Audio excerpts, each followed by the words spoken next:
Welcome to exam 2 review, el presente de subjuntivo. We will be talking about the present tense subjunctive in this video. The present tense subjunctive is one of three verbal moods: the indicative, the imperative, and the subjunctive. You have been mostly using the indicative until now. Por ejemplo, Juan va a la clase. So indicative indicates reality. That is very important to remember. Associate those two. You use it to state facts, to ask questions, to say what you think to be true. Juan habla en español. Juan speaks Spanish or speaks in Spanish. With the imperative, we have commands. You will have already learned these, right? Ordering. Hable en español or no hables en inglés. With the subjunctive, we have uncertainty. We have emotions. We have feelings. We have desires that are expressed. And most important of all, uncertainty, hypothetical. It's a hypothetical mood, contrasted to the indicative, which is objective reality. So with the subjunctive, you could also relate it to something that is subjective. Quiero que Juan vaya a la clase. So this is kind of the same idea here. They're just, one is in the indicative and one is in the subjunctive. I want that Juan goes to class. So here, it's being used to express a feeling, right? I want. Quiero que Juan hable en español. Once more, this is expressing a feeling, but most importantly, it also has a change in the verb. See the hable, okay? So once more, three moods: imperative, indicative, and the subjunctive. The subjunctive is going to be used for several things. Those functions are going to be very specific, but at baseline, it's a hypothetical. When we are certain, we use the opposite, the objective truth, right? What indicates reality. When we're not, we use the subjective, subjunctive mood. So in this sentence, veo que estás bien, I see you're well, the speaker is saying what they are perceiving as reality. With this one, the second one, espero que estés bien, I hope you're well, then the speaker is just expressing a desire or a wish. So subjunctive, not fact. Indicative, fact. It's important to understand the difference between the two. We will see why. So let's look at some examples. Susana habla en español. This is a statement of reality versus es posible que Susana hable español. It's possible that. This would be the hypothetical, right? It's not certain, it's possible. I am rich. I mean, I am not, but this is the example of an indicative statement. I'm rich, but if I were rich, it's not reality. So you have used, or you actually use the subjunctive in English as well. Maybe you have studied it before or not, but if I were to make a comparison to use the subjunctive in English, I would say something like, if I had, if I were, things that are not certain. Or in the sentence, I suggest that you go to class. Once more, I suggest is not certain. So that is the subjunctive as well. So how is the subjunctive form? I strongly suggest that you understand this concept of clauses and how the subjunctive is formed, because once you do, you will be able to break it down. It'll make sense to you and you'll be able to form it every single time. So what is a clause? A clause is kind of the most basic unit of a sentence. It just needs a verb and a subject. So something or someone doing something. That's it. That is the most basic unit of an idea, right? Gabriela adopta perros. Gabriela adopts dogs. So here I have a subject, Gabriela, and then I have a verb, adopta. So I don't necessarily need to have dogs here. This is kind of specifying what it is, but the basic clause would be Gabriela adopta. There are two types of clauses. We have main and subordinate.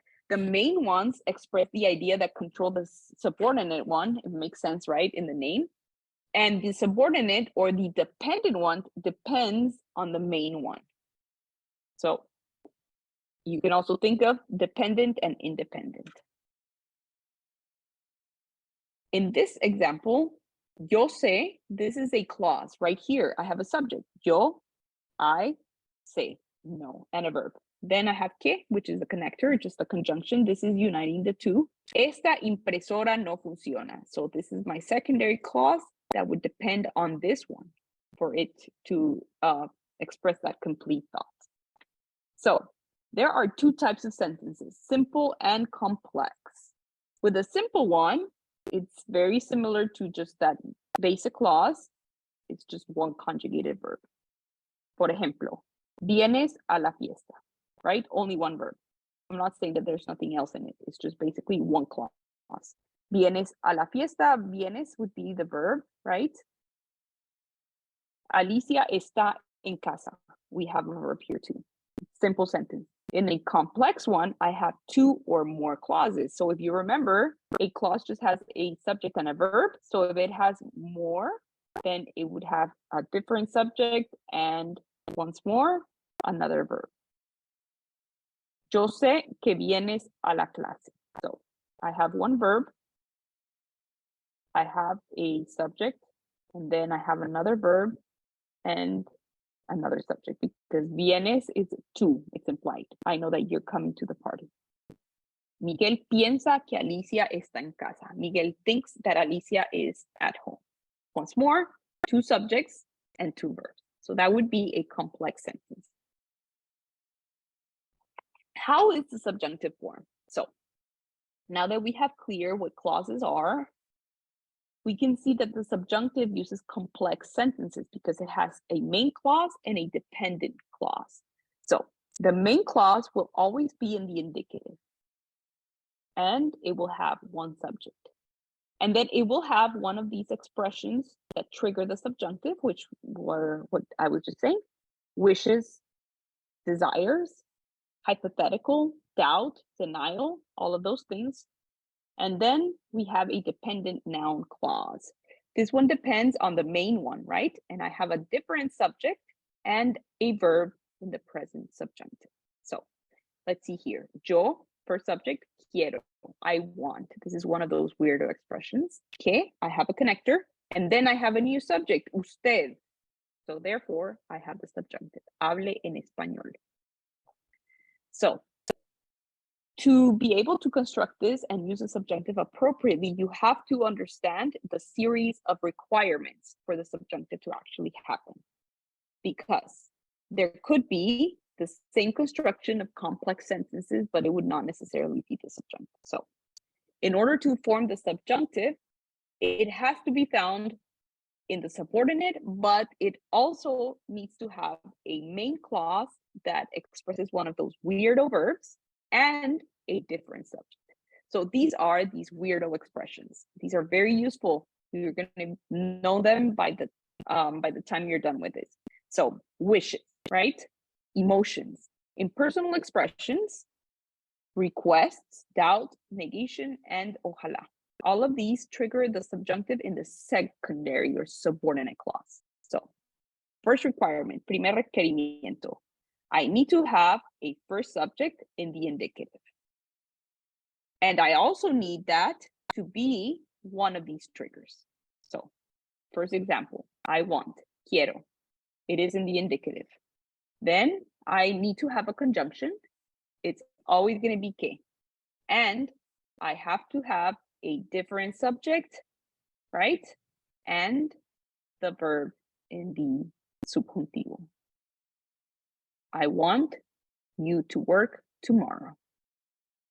So, es bueno que estudies. It's good, right? Which one of these would es bueno be?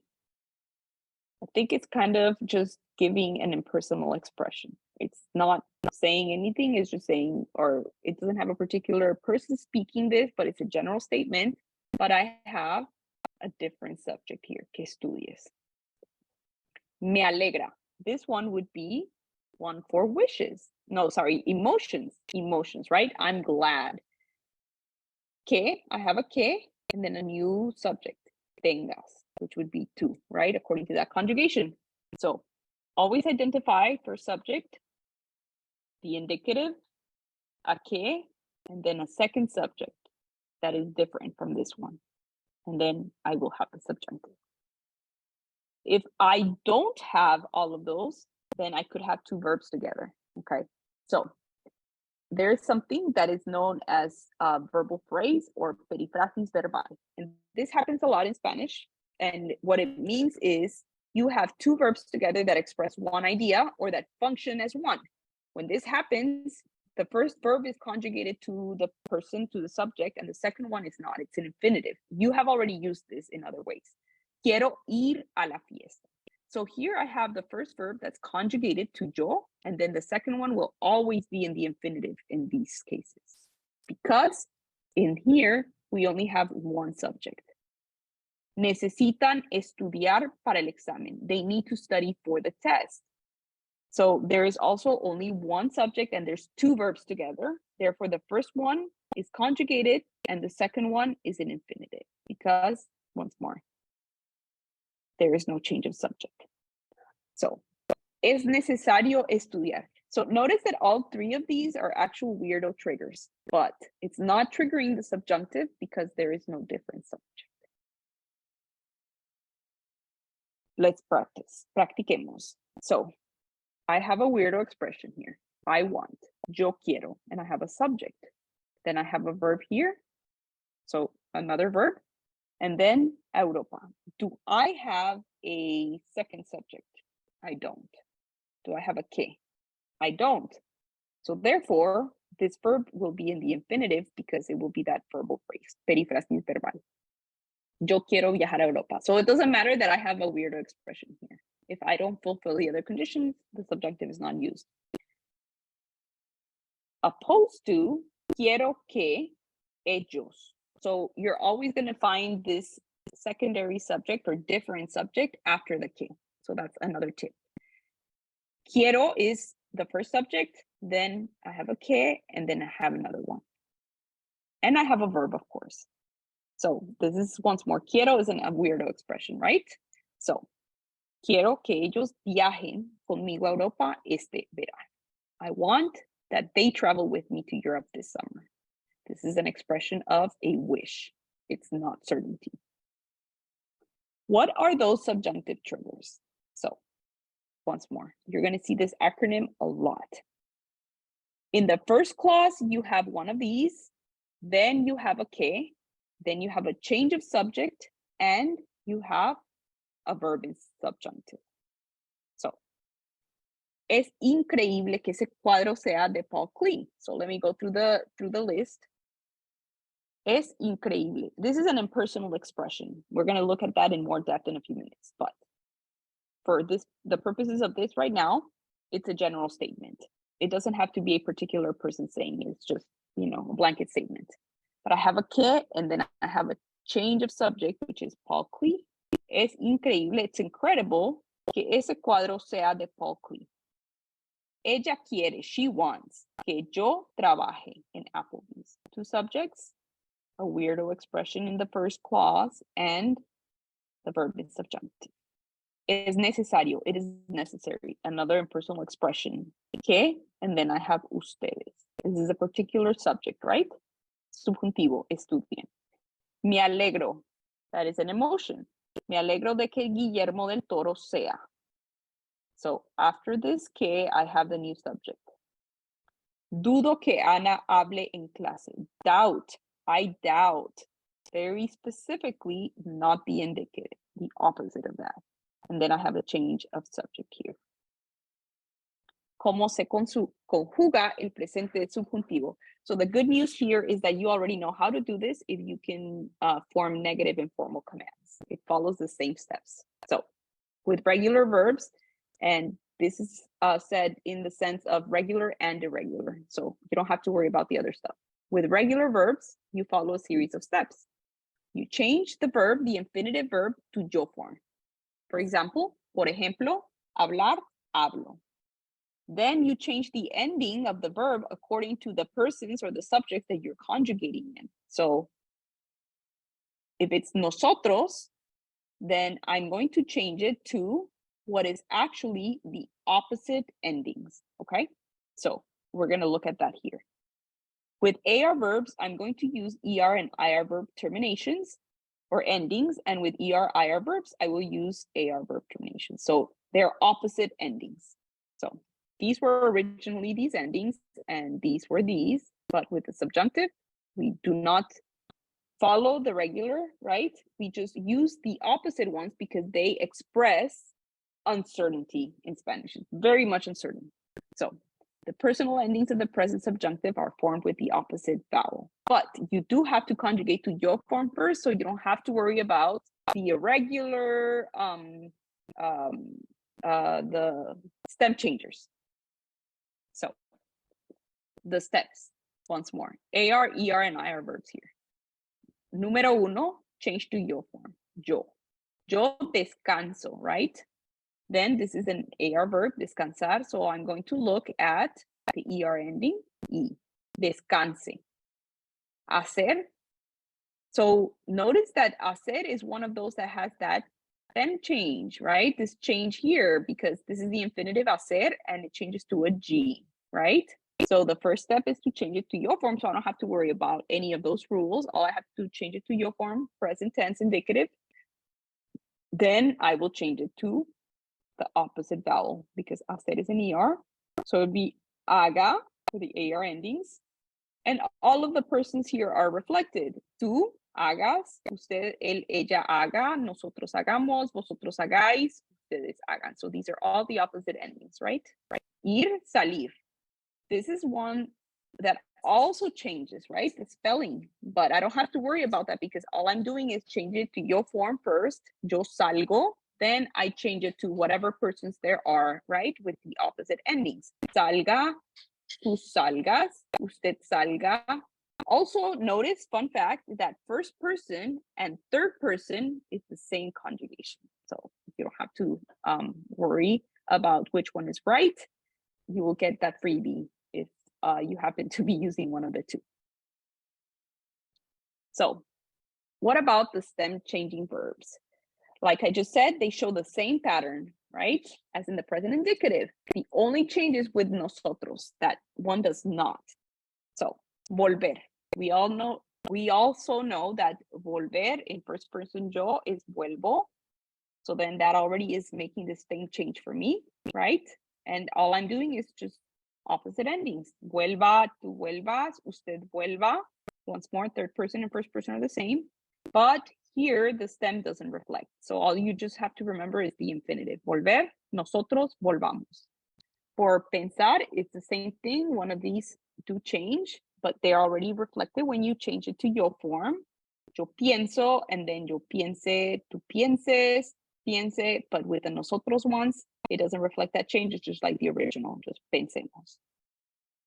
With IR, stem changing verbs, this one has an additional change, okay? But it's actually very simple if you notice that it's only for the nosotros once more. So very similar.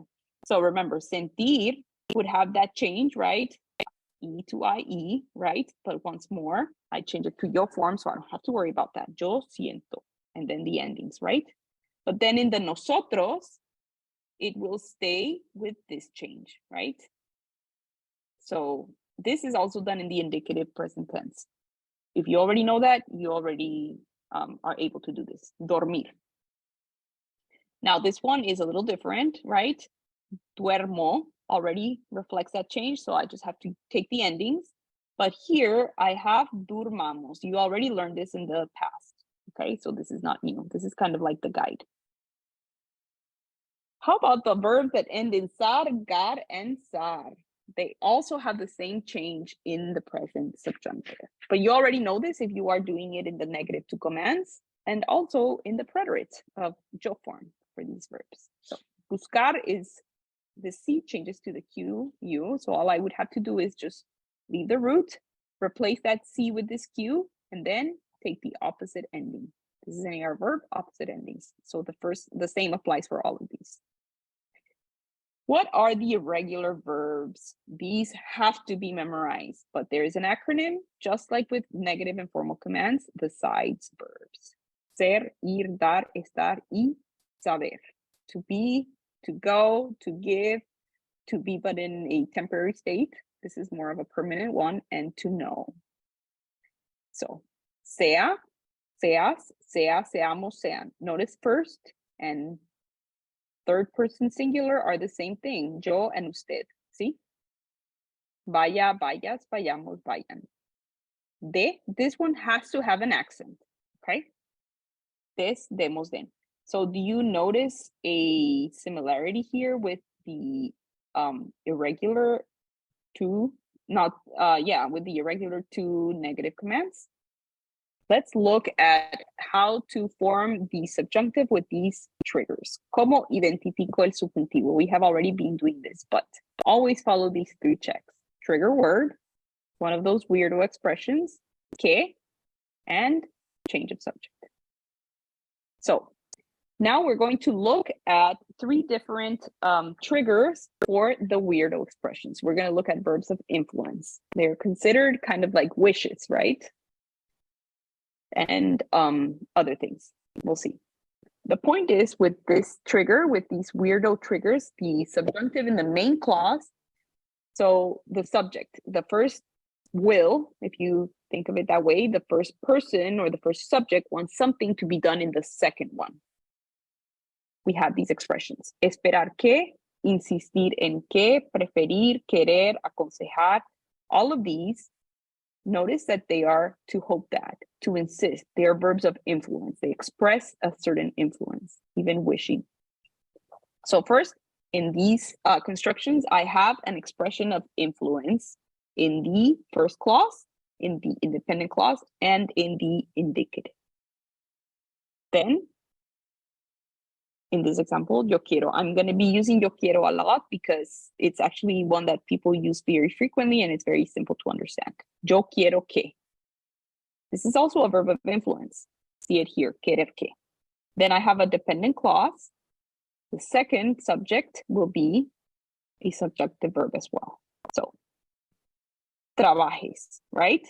This is, tú is optional, of course, because we don't need to use these pronouns because in Spanish, the verb is already conjugated to the person. Yo quiero que tú trabajes mañana. Okay, so what are other examples? Insistir en, mandar, permitir, prohibir. Remember that the H in Spanish is silent. Querer, desear, to desire, pedir, etc. So we are looking at these parts of the weirdo acronym. Ella pide, she asks, que yo haga la cama. La profesora prohíbe. One subject here, prohibits, right? Indicative, que ustedes se duerman. So notice that this one is actually a reflexive verb, which is used with the pronoun in front of the verb, okay? So you just have to look at the ustedes. If it's a reflexive verb, then I'm going to put the pronoun in front of the verb and then conjugate it according to the subject, which is ustedes here. Tu madre quiere que tú saques. This is sacar. So be a little different, right? Those changes in spelling. Ellos permiten que los trabajadores descansen. In all of these examples, I have one subject, a que, a trigger, and I have a change of subject on the secondary clause. Practiquemos. Queremos que la profesora. We want that. Número uno, weirdo expression. Número dos, I have a que. And número tres, I have a change of subject. And of course, queremos is in the indicative, so I have the subjunctive, lea. Queremos que la profesora lea los exámenes antes de calificarlos. Recomiendo, once more, a trigger, right? A recommendation. Do I have a que? And do I have a change of subject? Recomiendo is yo, right? It's conjugated in yo form, and then the change of subject is ellos. And again, this is a reflexive one, right? Dormirse. So then I would take this pronoun, se, because tercera persona, third person, ellos, is se duerman. Temprano esta noche. El doctor prefiere, the doctor prefers, que yo. Once more, I have a different subject after the que. The no goes in front of the verb. Do I have the subjunctive? I do, because of all of those conditions that have been met. El doctor prefiere que yo no tome alcohol todos los días. So We're going to also look at impersonal expressions. I kind of have mentioned them already, but basically, they don't have specific things or people as subjects. It's a general statement. So kind of like it is important that everybody go to school. It's just, it is being said, okay? So it is es. I know that sounds kind of tricky, but it is the verb ser in present tense, and there has to be a specific subject on the secondary clause for the subjunctive to be used. Es necesario, es urgente, es mejor. All of these are just impersonal expressions. Es and an adjective, that's the construction. The verb ser in present tense, an adjective, it could be es bueno, es malo, es importante, it's preferible, it's preferable, it's necesario, it's necessary, all of these. Que always has to have a que, and then Alberto. Alberto is the new subject or the specific subject. Hable en clase, in español. Okay, so let's practice some impersonal expressions. Es importante que. Do I have a change of subject? Yes. I have an impersonal expression, right? So then I have el subjuntivo. Es importante que tú estudies todos los días. Now, once more, if there is no second subject, even if there's a trigger, a weirdo expression, and specifically, even if there's a general expression, right? And it is, es necesario, es importante, es mejor. If I don't have a second specific subject, it's just two verbs, and the first one conjugated and the second one in infinitive. And the first one conjugated is already es. So, es necesario, once more, I have my verb and I have my adjective here in both examples, but in this one I have a que because I also have a second subject, ustedes, que ustedes estudien para sacar buenas notas. So this is the impersonal expressions, opposed to this one, which does not have a specific second subject. It is necessary to study in order to get good grades. There is no particular person being addressed here. So therefore, I just have two verbs. It's a verbal phrase, perífrasis verbal. So I also don't have a que. So, practiquemos. Es importante. Do I have a change of subject or a specific one? Then I just leave the verb as is. Es importante estudiar, because once more, es is already conjugated. Es importante. Do I have a different? I don't. Es importante comer. This is the infinitive verb. So, to recap and to re-emphasize, oraciones complejas, complex sentences. It could be on the indicative or it could be on the subjunctive. But we also have a subject here. We have a que, but we have an expression of certainty here. So that's why it's the indicative, even though I have this kind of thing. Both verbs are going to be in the indicative. Miguel piensa, Miguel thinks. This is going to be an expression of objectivity, right? Miguel thinks. So it's indicative. Que Alicia está en casa. Once more, he thinks that Alicia is at home. These are all indicative. But with the subjunctive, Miguel espera que Alicia esté en casa. He hopes that Alicia is, it's uncertain, it's subjective. Dudo que esta impresora funcione. I doubt, right? This is negating this reality here. It's kind of putting doubt in it. And here it says, yo sé, I know. So that's the difference between the two of them. And so just once more that these are all complex sentences. It depends on you're using the indicative or the subjunctive on those particular weirdo triggers. So let's dig into the indicative in the two clause sentences as well. These are the triggers that you know are not subjunctive because of what they imply. Information, factual, belief, and certainty. So if you see one of these in the first clause, and even if you have a que and a different subject, it's the indicative. because of that concept. It's information, belief, and certainty. Sé que la clase es a las 11 de la mañana. Es verdad que Shakira es de Colombia. It's true. I know, right? Both of these are in the indicative. Mi amiga piensa, my friend thinks, que mi computadora va a fallar, that my computer will fail. So, indicativo o subjuntivo. Es cierto. It's certain or it's true. Que la cordillera de los Andes, Bolivia y Ecuador. This is a fact.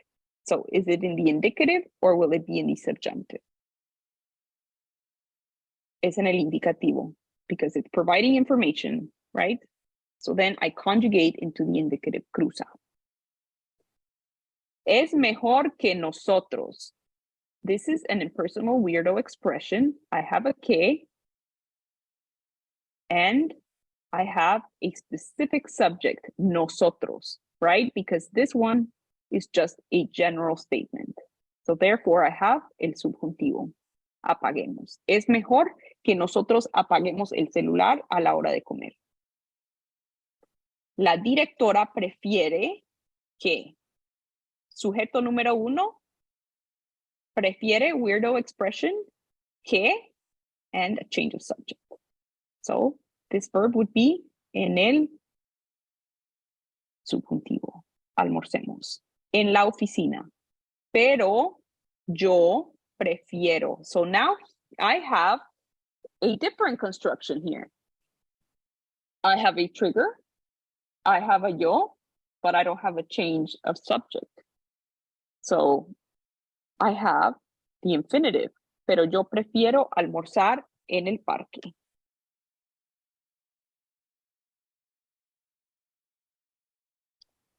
Indicativo o subjuntivo. Looks like I skipped by on this one because you get the answer. Es verdad que el templo de la Sagrada Familia no está terminado. It is not finished because it says es verdad right here. So we have a few sentences here. I suggest that you pause and you select which one, and then you come look at the answers. Juan, I have a verb, I have a que, and I have a change of subject. This is a trigger. So the first clause should be in the indicative. And then the secondary should be in the subjuntivo, in the subjunctive. Indicative right on my first clause, always. So I know. Es urgente que Ricardo comience a trabajar. Once more, I have these triggers. La profesora prohíbe, right? Weirdo trigger. Que nosotros. Mis padres, my parents, insisten. This is one of them.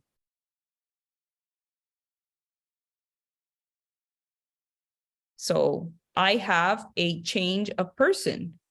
Therefore, el subjuntivo. Es mejor, trigger. It's better. Que, and then a change of subject. So this is an impersonal expression as well. I have el subjuntivo. So let's talk about los problemas de Ricardo. ¿Qué le aconsejas a Ricardo? Conjuga los verbos y relaciona los problemas de Ricardo con tus consejos. El primer paso, the first step, you're going to determine if I'm going to use the subjunctive, the indicative, or the unconjugated verb, the infinitive. So I will decide that and conjugate or not. And then I will look at these and determine which one goes where. So, los problemas de Ricardo. Pause here, do this activity, and come back and look at the answers. Ricardo says, tengo fiebre. So, yo aconsejo, I advise. Que, well, I guess that gives you the answer already. Tomes acetaminophen, right? Because tú here is the second subject. So Ricardo says, mi novio está estresado. My boyfriend is stressed out. So then I will give advice. Yo doy consejo. Les recomiendo. I recommend to you. That's what that les is. Les recomiendo to both of you que hagan ejercicio para relajarse. This is a recommendation, so it's a subjunctive trigger, but the first subject is yo, right? Don't get confused with this. This is just to them. I recommend to you all. This is just using Ricardo and his novio. This is that indirect object pronoun, les. Les recomiendo que hagan ejercicio. Te sugiero, to you, once more, I'm the one suggesting, so this is the first subject, then I have a que, so therefore, bebas. And that would be because siempre me duermo en clase. Ricardo always falls asleep in class. Te sugiero que bebas un poco de café. Es importante, this is a weirdo expression. I have el celular. Do I have a different person here? I don't. Therefore, it's going to be in the infinitive version of that reflexive verb, to disconnect. So D would go to paso mucho tiempo en internet. There you have it. Queremos que el profesor leer los exámenes, que darnos, I'm reading these infinitives, menos tarea, que ir de vacaciones muy pronto y que explicarnos el subjuntivo. So, queremos is nosotros, que, and then el profesor, different person. Que, once more, nos dé. Why? Because this is the verb with the pronoun attached to it, right? This is the infinitive version of dar, but nos to us. So that's why I'm going to put the pronoun first, nos, and then de, because that is, once more, irregular, one of those sides verbs. Ir is also one of those sides verbs, right? Vaya. And que nos explique, once more, explicarnos, right? Explain to us. So you just put the pronoun and then the verb. El profesor quiere. Trigger, first subject, que, and then different subject. Hablemos. So also notice that all of these are also going to be in the subjunctive because it's still talking about nosotros in all of these cases.